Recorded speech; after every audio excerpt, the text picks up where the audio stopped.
আসসালামু আলাইকুম, কেমন আছেন সবাই?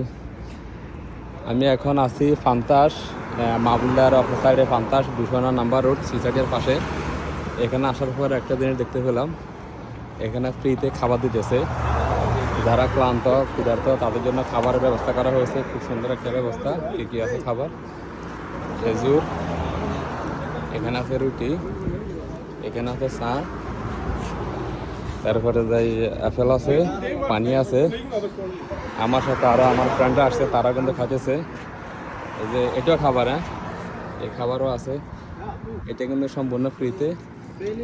তো কুয়েত যারা আছেন তারা যদি রোডে আসেন, ফান্তাস 209 নাম্বার রোড সি সাইড, এই রোডে কিন্তু এখানে ফ্রিতে খাবার দিতেছে ক্ষুধার্ত যারা, এদের জন্য। দেখেন ফ্রিতে দিচ্ছে একবারে, কোনো টাকা পয়সা লাগতেছে না। আসলে ব্যাপারটা খুবই সুন্দর, খুবই ভালো লাগতেছে, খুবই সুন্দর সিস্টেম।